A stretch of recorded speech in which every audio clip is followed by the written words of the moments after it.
Korea lead for the first time a multinational maritime effort. We were just at Cobra Gold recently, and the Korean participation there was the largest ever. 옛날엔 한미 연합 훈련한다고 하면 우리가 미군 어깨 너머로 하나라도 더 배우려는 느낌이었죠. 하지만 요즘 미국 하원 청문회를 보면 분위기가 확 다릅니다. 이젠 미국이 한국 일 참 잘해, 우리 파트너로 최고야라며 우리 옷자락을 꽉 붙잡는 모양새거든요. 더 이상 도와주세요라고 매달리는 입장이 아닙니다. 세계 최강 미국이 자기들 안보를 위해 한국이라는 수석 동업자를 얼마나 곁에 두고 싶어 하는지 청문회에 나온 미군 사령관들의 솔직한 속내 지금부터 확인해 보시죠. 청문회 초반 미국 국회의원들이 묻습니다. 우리 동맹국들 미국한테 얼마나 도움되고 있죠? 여기서 오늘 영상의 첫 번째 핵심 주제가 나옵니다. 한국군이 이제 미군이랑 단순히 같이 훈련하는 수준을 넘어섰다는 겁니다. 주한미군 사령관으로 부임할 브런슨 장군의 입에서 아주 흥미로운 설명이 시작됩니다. I thank the witnesses and recognize myself for question. I'd like to start with both Admiral Paparo and General Brunson.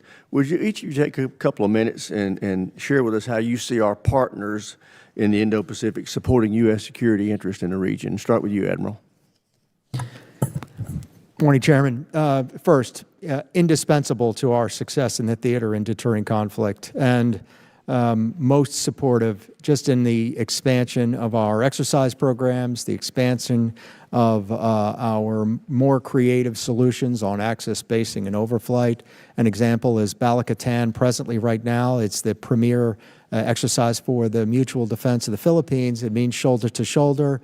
Japan is participating for the very first time in Balakatan, actively participating in an exercise that exercises the self-defense of the Philippines. And so across the theater, through all of our exercises, and I could name through a laundry list of what they are, the extent to which we are expanding into new fighting positions in order to meet our mutual defense obligations. We're expanding the jointness and the range of the exercises, bringing in more partners into minilateral and multilateral exercises. It's really inspiring. Great. General? Thank you, Chairman.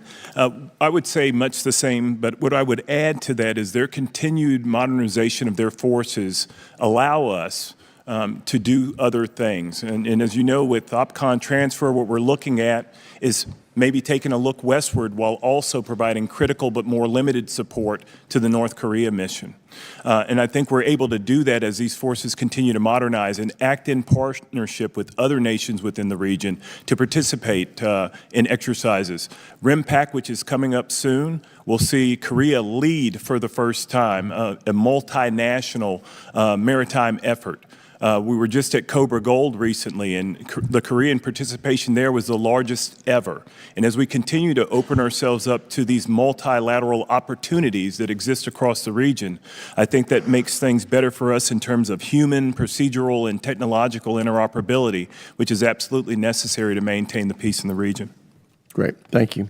Mr. No, Congress has... 방금 들으셨나요? 림팩은 세계에서 제일 큰 바다 훈련입니다. 옛날엔 미군이 저기로 가 하면 따라가기 바빴는데 이제는 여러 나라가 모인 연합군의 지휘봉을 한국이 직접 잡고 작전을 이끈다는 뜻입니다. 그뿐만이 아닙니다. 한국이라는 나라가 단순히 전술만 좋은 게 아니라 미국 본토를 지키는 데 있어서도 절대 빠지면 안 되는 핵심 축기라고 거듭 강조하죠. 브런슨 장군의 첫 발언을 이어서 들어보시겠습니다. Chairman Rogers, Ranking Member Smith, and distinguished members of the committee, thank you for the opportunity to speak today alongside Admiral Paparo and ASW No regarding the security environment of the Republic of Korea in Northeast Asia. I extend my gratitude first to my staff, those arrayed behind me, who've helped me to get here today, and they represent the soldiers, the sailors, the airmen, the Marine, the Guardians, and all those who wish us well from Korea. I especially want to thank the Korean people for their continued partnership, hospitality, and commitment to our alliance. The Korean Peninsula is key strategic terrain, vital to defending the American homeland and advancing American interest in the region.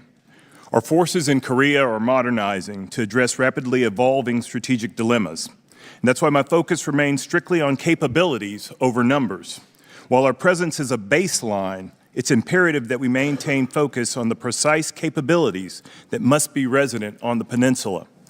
To truly understand this shift from capacity to capability, I encourage the committee to come to Korea, observe the Tri-Command firsthand. And should you visit us, you will see the readiness exemplified by our service members, civil servants, allies, and interagency partners who defend not only this homeland, but also Korea. Across the peninsula, our warfighters build readiness. And some recent examples include 8th U.S. Army and their training program, which enabled our Korea rotational force to exceed 90% in most categories of readiness. And the continued integration of our 7th Air Force, Marine Corps Forces Korea, Naval Forces Korea, Special Operations Command Korea, and Space Force Korea, components into U.S. Indo-PACOM exercises, demonstrate the potential to project power from Korea in support of deterrence across the greater Indo-Pacific. One thing I would like to mention as I go forward is our continued emphasis on things like a regional sustainment hub because of the importance of sustainment to the region. I would also mention the fact that as we continue to work across the information domain, we not only communicate the centrality of the region to American interest, but also actively maneuver to neutralize misinformation and disinformation. We'll make all the changes necessary in cyber, EW, and space to develop a competitive advantage which can be utilized from the peninsula. The Tri-Command, United Nations Command, Combined Forces Command, and U.S. Forces Korea stand ready and capable to support a favorable balance of power across the region. That balance deters aggression and supports a free and open Indo-Pacific. Our presence in the region is a driving force that has evolved our alliances over decades from dependencies to true partnerships. And while our cooperation and commitment in the region has maintained the armistice and deterred large-scale conflict, our forces must remain vigilant. Together with the Department, our interagency teams, the United States Congress, and our multinational allies and partners, we will continue to demonstrate American strength in the region so that a favorable peace prevails. Under one flag, we go together, fight tonight, 같이 갑시다. I look forward to your questions. 한반도가 그저 지켜줘야 할 약한 나라가 아니라 미국 본토 방어를 위한 가장 중요한 방어선이라고 못을 박습니다. 여기에 더해 미군의 최고 지휘관들은 한국군의 덩치와 수준을 극찬합니다. 자원 하나 없는 나라가 오직 사람 머리 쓰고 땀 흘려서 이 동네 최우수 파트너 타이틀을 땄다는 걸 깐깐한 미군 대장들이 공식 인증하는 장면 바로 확인해 보시죠. Thank you. Actually, the chairman hit on the first question I was going to ask. So just follow up a little bit about sort of South Korean capability to meet the threat from North Korea. If you could give a few more details about, and I think you covered it fairly well, but timeline-wise, is there a point you see where South Korea can get there? We talked a little bit about some of the logistical challenges. I mean, aside from just having the forces and the munitions, being able to organize, how do you assess South Korea's capability and how critical it is that we continue to partner with them? Chairman, Ranking Member Smith, thank you for the question. One of the things that I look at is when you look at the 10 largest armies in the world, South Korea is one of those, and they're sitting at 5th right now. So mass has a quality all its own. So that would be reason number one as an infantry officer that I would say it's important that we continue to partner. I also think that geography plays into this as well, the centrality of Korea in the region, its ability to impose costs both in the West Sea and the East Sea. When I look at their forces, what I'm most pleased with is the continued growth of their defense industry and the potential that exists for them to accelerate so that they can secure the capabilities that are absolutely necessary for OPCON transfer. As a partner, I would consider them, and maybe it's because of where I live, the preeminent partner in the region because I get to work and see them every day. So very happy with the relationship that we have. As you know, we just came out of our Freedom Shield exercise, which is a command post exercise largely, but there were 50 individual events where bilateral training occurred. In the future, we want to continue to wrap the UN command into this exercise that we might have a multilateral aperture to operate from as well. But as a partner, very pleased with them, sir. Yeah, and you don't see a point anytime soon when the splitting and us leaving would make sense. No, sir, I would not offer that as my best military advice or advice writ large that I would give to any of my leadership.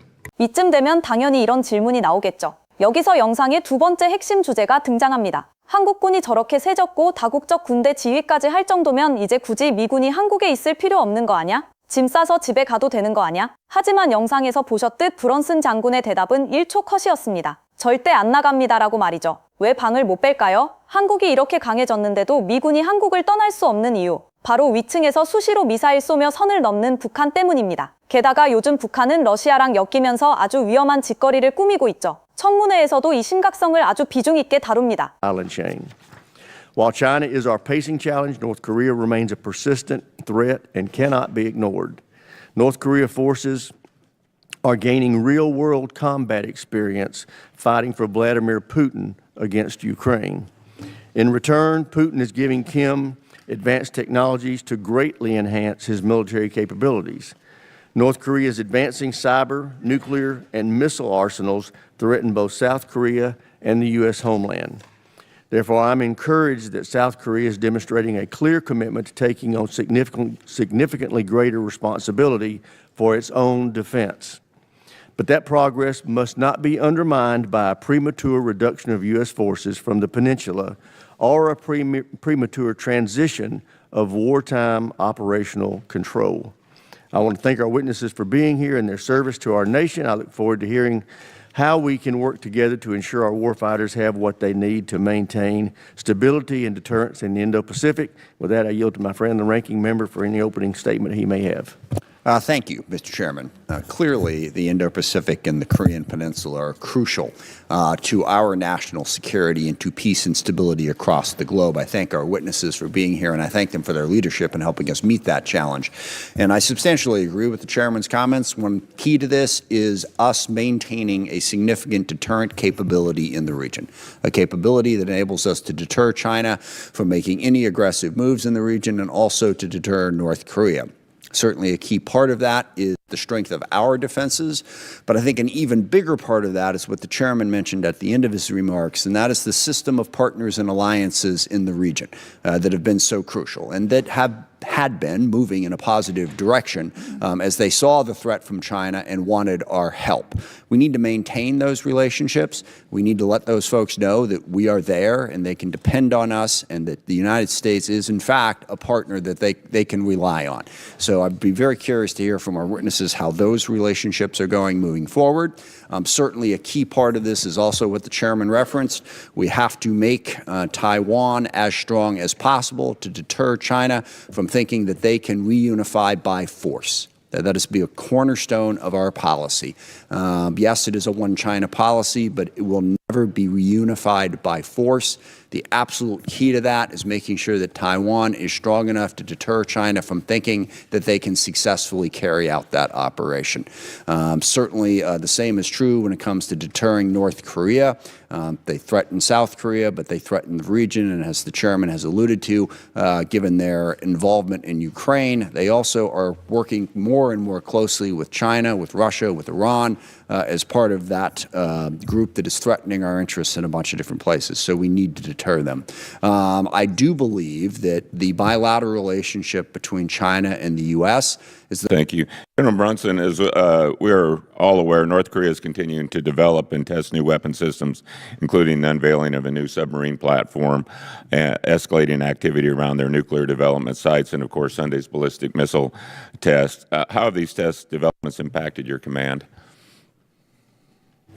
Congressman, one of the ways that it's impacted the command is we're continuing to try to shore up our ability to see, sense, and understand as these launches happen.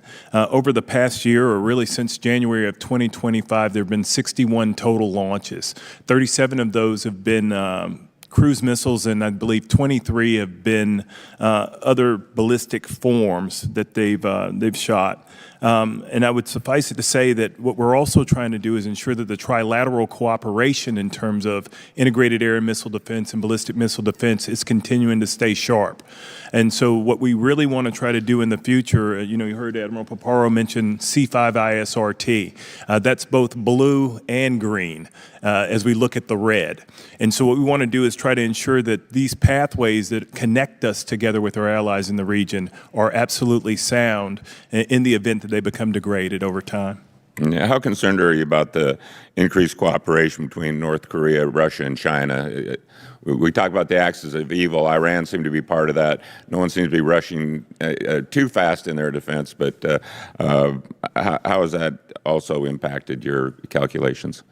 It's impacted because it changes the capabilities that are resident within the primary adversary for U.S. Forces Korea today, and that's deterring DPRK. In close, I look forward to letting you know some of the things that we've discovered recently that give us great alarm in terms of the sharing of TTP across that salient that I spoke about earlier. Poor analogy with the Oreo, but that cookie that exists out there is absolutely dangerous to us right now, and it's continuing to develop in quick time. 상황이 이렇습니다. 한국이 아무리 강해졌다고 해도 지금은 미군이 빠질 때가 절대 아닙니다. 적들이 뭉치며 덩치를 키우고 있는 지금이야말로 오히려 한미 양국이 더 단단히 딱 달라붙어 있어야 할 타이밍인 거죠. 미국 입장에선 자기네 안방까지 발 뻗고 자려면 이 동네에서 맷집 제일 좋고 싸움 잘하는 한국이라는 방패를 스스로 걷어찰 이유가 1도 없는 겁니다. 혼자서 다 막기엔 미국도 이제 벅차거든요. Forces lethality and optionality to deny aggression and if necessary prevail. This means ensuring we have combat-credible military forces postured forward, resilient basing and logistics networks, and advanced capabilities where we need them. The U.S. military cannot and should not alone sustain a favorable balance of power, which is fundamentally in our regional allies and partners' interests. The Department has called upon our allies and partners to expand their contributions to our collective defense and to share the burden of restoring and sustaining deterrence in the Indo-Pacific. We will work closely with them to bolster their readiness, enhance our interoperability, and revitalize our collective industrial bases. And we will count on the most wealthy and capable among them to meet the global standard of 3.5% defense spending and to take greater responsibility for their self-defense. The Secretary has made clear that America first does not mean America only or America alone. It means an America supported by and standing with a network of highly capable armed forces ready to defend our shared interests. This is what the Department and the team seated here before you today is delivering with the utmost urgency and focus. Thank you for your support and leadership and for the opportunity to testify before you today. I greatly appreciate your continued commitment to and support for the men and women of the Department of War. Thank you for your time, and I look forward to your questions. Us all. The Indo-Pacific is indeed the defining strategic theater in the 21st century, and it's where the 4 lines of effort of the National Defense Strategy converge: safeguarding the U.S. homeland, deterring China, deepening burden sharing with our allies and our partners, and supercharging the defense industrial base. Indo-PACOM's strategy is clear: deter China from achieving its objectives through military aggression as we watch for the strategic cooperation among the Axis powers, not Axis powers, among the powers, China, Russia, North Korea, Iran, and terror groups. Deterrence is our highest duty. We deter with dynamic combat power, conducting operations every day across all domains. Our allies and partners increase our combat capability and capacity. They help expand the maneuver space, they extend our operational reach, and they strengthen deterrence. Just yesterday, we began the largest Bala-Katan exercise ever, shoulder to shoulder in Tagalog. This exercise demonstrates a significant leap in allied firepower, integrating U.S. land-based Tomahawks with Philippine BrahMos missiles and Japanese anti-ship missiles. Our alliances are rapidly fielding advanced capability. We're adapting to the changing character of warfare by driving towards information and decision superiority. We're accelerating our decision-making through our AI-enhanced headquarters, strengthening our posture, improving integrated air and missile defenses, hardening key infrastructure, and increasing munitions throughput. The Congress and the Department have provided the resources. Now industry must deliver. And with your continued support, we'll preserve peace through strength, and we will defend a free and open Indo-Pacific. Thank you very much. I'm ready for questions. 미국이 한국을 놓칠 수 없는 마지막 이유. 가장 재미있는 건 역시 돈과 책임 이야기입니다. 우리가 미군 주둔시키느라 호구 잡히는 거 아니냐고 생각하시는 분들도 계실 텐데요. 미군 핵심 장군들의 생각은 좀 많이 다릅니다. 한국만큼 깔끔하게 1인분 아니 2인분을 해내는 동업자가 없거든요. Roughly 28,500 U.S. service members are stationed in the Republic of Korea, with many serving 2 to 3 year tours in support of one of our most visible forward deterrence missions, including personnel who support operations tied to the DMZ. Given your operational experience and leadership on the Korean Peninsula, how do you assess the readiness of the combined U.S. ROK force today to deter aggression from North Korea? Congresswoman Strickland, thank you for the question. I would assess us having just exercised this formation in February as being prepared to deter. Thank you. Mr. No, deterrence is not only about military capability, but also about the strength and alignment of our alliances. So I'd like to turn to you on this point. In the 2026 National Defense Strategy, it calls for stronger contributions from allies and partners in the Indo-Pacific. To ensure our alliances remain strong and aligned, what clear expectations has the Department of Defense communicated to our allies and partners regarding the capabilities, investments, or contributions needed to strengthen collective deterrence? And how's the department assessing whether those efforts are producing the intended deterrent effect? Congresswoman, thank you for your question. As I said in my opening statement, reestablishing deterrence in the Indo-Pacific is not a task that America can or ought to do on its own. So the role of our allies and partners is absolutely essential and critical. We have been building strong relationships, and I'd be happy to go into each and every one of them, but with allies and partners throughout the region. We have been asking wealthy and capable allies to step up, including with spending. President Trump made a historic achievement last year at the NATO Hague Summit in getting NATO countries to increase their core defense spending to 3.5% of their GDP. That is the global standard, as the NSS and the NDS both clearly lay out. We are asking our allies and partners to do that, to increase spending and to meet the global standard. And we're seeing progress. Republic of Korea a couple months ago became the first non-NATO ally to commit to increasing spending to 3.5% of their GDP. And as the chairman mentioned, Taiwan is also taking significant steps to increase its spending. So we're seeing progress across the board, and we'll continue to push our allies and partners to do their part. Okay. General Brunson, the United States and South Korea agreed to a conditions-related capabilities security environment, and must be met, that it must be met before wartime operational control can be transferred to South Korea. How's that going? Chairman, I'll give you more detail in closed based on some of the critical capabilities that need to be discussed. But I would say that right now we've delivered to OSW a roadmap which will get us there not later than second quarter of FY29. And we'll continue to pursue that. As you know, Chairman, we have the Korea Integrated Defense Dialogue that's upcoming, where a great many of these conditions will be discussed. We've also got the military consultative meeting and the security consultative meeting, which are also coming up to be held here in D.C. early in the fall. But I think that right now where we stand based on the continued investments by the Republic of Korea in their defense, really an uplift of about 8.5% in their defense spending over the next 3 FY, I think that we're in a good position, but there's still more work to be done. And as you said, we will continue to press for the conditions-based OPCON transfer and ensure that all the conditions are met.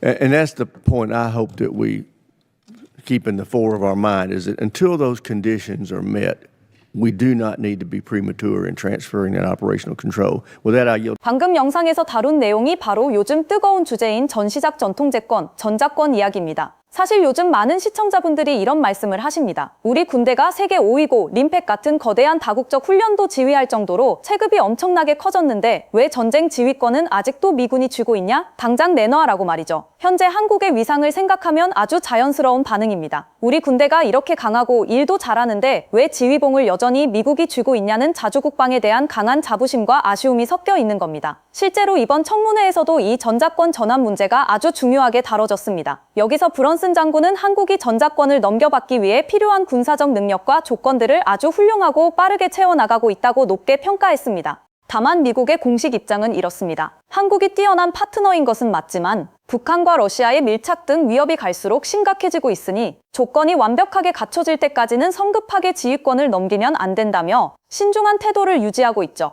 요약하자면 이렇습니다. 우리는 우리 실력이면 이제 우리가 직접 지휘해도 충분하다며 자신감을 뿜어내고 있고 미국 역시 너희 실력이 그 수준에 거의 다 온 건 인정하지만 안보 상황이 이러니 일단 우리가 좀 더 쥐고 있을게 라며 서로 팽팽하게 밀당을 하는 상황인 겁니다. 객관적으로 상황을 짚어봐도 참 흥미롭습니다. 미국 입장에선 자기들 돈과 힘을 아껴주면서 알아서 일까지 완벽하게 해내는 이렇게 유능한 핵심 파트너의 지휘봉을 순순히 내려놓기가 솔직히 무척 아쉬울 테니까요.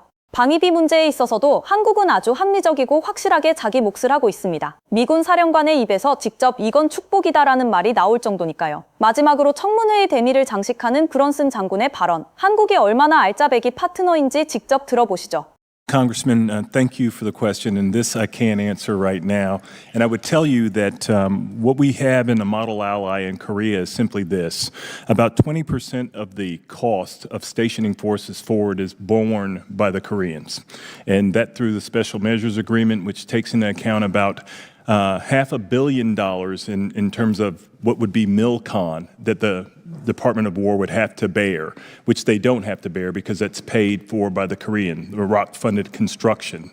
We also get about an 85% blessing in terms of salaries, which for our KGS wage employees that support our command in theater. That's borne by the Koreans. So 85% of the salaries paid by the Republic of Korea, we only bear the cost of 15%. And so the Special Measures Agreement lowers the cost to include logistics sharing, which supports and sustains our commands across, from construction materials to energy and the like.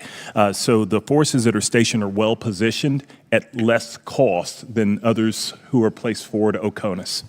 이제 한국은 미국을 그저 우러러보고 원조만 바라던 나라가 아닙니다. 70년 전에 잿더미를 딛고 일어나 이제는 스스로 다국적 작전을 이끄는 실력자가 됐습니다. 동시에 우리를 둘러싼 적들은 더 위험해졌죠. 그렇기에 미국은 우리와 더 강하게 뭉쳐야만 하는 상황입니다. 한국이 강해졌다고 굳건한 동맹이 깨지는 게 아니라 서로가 서로의 등 뒤를 온전히 맡길 수 있는 진짜 파트너가 된 겁니다. 한쪽이 일방적으로 아쉬운 게 아니라 서로에게 진짜 이득이 되는 부분이 완벽하게 맞아떨어지는 아주 쿨하고 유능한 파트너십. 자기 목 확실하게 내고 이득 앞에서 꼼수 부리지 않으며 다국적 군대까지 지휘할 만큼 능력도 출중한 동업자. 강대국 미국이 먼저 이득을 따져보고 우리한텐 네가 꼭 필요해라고 먼저 손을 내미는 나라. 우리 한국은 한국인들 생각보다 훨씬 큰 나라가 된 게 아닐까 싶습니다. 오늘 영상은 여기까지입니다. 시청해주셔서 감사합니다.